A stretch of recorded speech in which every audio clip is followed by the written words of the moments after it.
पालघर जिल्ह्यातील डहाणू तालुक्यातील गंजाड सोमनाथ खडकीपाडा येथे 4 जुलै रोजी शुक्रवारी सकाळी सर्पदंशाने 10 वर्षीय मुलीचा दुर्दैवी मृत्यू झाल्याची घटना घडली। वैशाली चिपात असे या मृत मुलीचे नाव असून ती एका शेतकरी कुटुंबातील होती। वैशाली ही अतिशय गोड मुलगी होती, तर तिच्या अशा आकस्मिक निधनामुळे संपूर्ण परिसरात शोककळा पसरली आहे। माहितीनुसार 4 जुलै रोजी शुक्रवारी सकाळी 9:30च्या सुमारास वैशाली आपल्या आई वडिलांसाठी जेवण तयार करण्यासाठी घराच्या मागील झोपडीत लाकूड काढण्यासाठी गेली होती। मात्र यावेळी लाकडांच्या फटीत दबा धरून बसलेल्या सापाने अचानक तिला 2 वेळा दंश केला।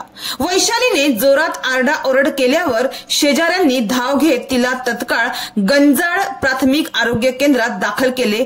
प्राथमिक उपचारानंतर डॉक्टरांनी तिला डहाणू येथील कॉटेज हॉस्पिटलमध्ये हलवण्याचा सल्ला दिला।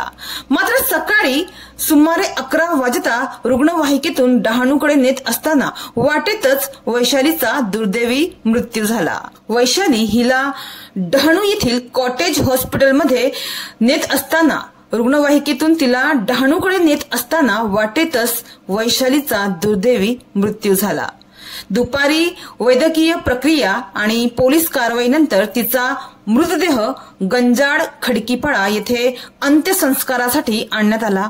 अवघे 10 वर्षाची निष्पाप मुलगी अशी अचानक काळाच्या पडद्याआड गेल्याने गंजाड सोमनाथ खडकीपाडा येथील ग्रामस्थांमध्ये हळहळ व्यक्त होत आहे, तर परिसरात दुःखाचे वातावरण पसरलं आहे। तर अनेक नागरिक ग्रामस्थ वैशालीच्या कुटुंबियांची भेट घेत आहेत। भेट घेऊन अनेक लोक त्यांच्या दुःखात तर सध्याच्या काळात सर्पदंश ही छोटी गोष्ट राहिलेली नाहीये। आजपर्यंत पालघर जिल्ह्यातील ग्रामीण भागात कितीतरी चिमुकले तरुण अल्पवयीन मुली या सर्पदंशाने मृत्युमुखी पडले आहेत।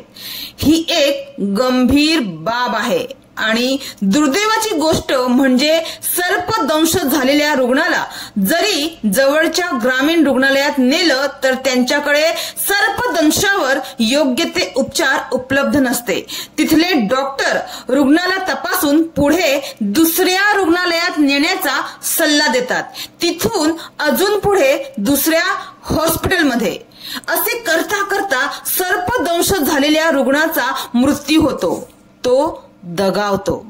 म्हणजेच सर्पदंश ही आता छोटी गोष्ट राहिलेली नाहीये।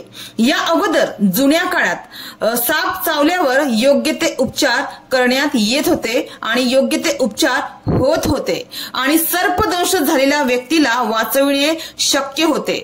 मात्र आता जरी आपला भारत देश विकसित झाला असला तरी पालघर जिल्ह्यात मात्र सर्पदंश झालेल्या रुग्णाला वाचविणे कठीण झालं आहे। सर्पदंश झालेल्या रुग्णाला सध्याच्या काळात वाचविणे मुश्किल झालं आहे, असे चित्र पालघर जिल्ह्याचे आहे। साप चावल्यावर आता खूपच कमी उपचार होत आहे। सर्पदंश झाल्यावर सध्या मृत्यू हा ओढावतच आहे।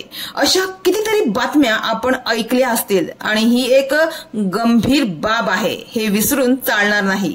आरोग्य विभागाने, शासनाने याच्यावर गांभीर्याने लक्ष देऊन प्रत्येक रुग्णालयात याच्यावर चांगले योग्य उपचाराचे नियोजन करणं अति आवश्यक झालं आहे। औषधोपचाराचा साठा ठेवणं आवश्यकच झालं आहे। एकंदरीत सध्याच्या घडीला रुग्णांना दिलासा मिळावा, त्यांना वाचविणे शक्य व्हावे यासाठी सर्पदंश या गोष्टीचे गांभीर्य घेणं गरजेचं झालं आहे। मात्र नागरिकांनी, ग्रामीण भागातील ग्रामस्थांनी डॉक्टर आणि ग्रामीण रुग्णालयाच्या भरोश्यावर न राहता सर्पदंश होऊ नये यासाठी आपली व आपल्या कुटुंबाची काळजी घ्यावी। सुरक्षित रहा, सतर्क रहा।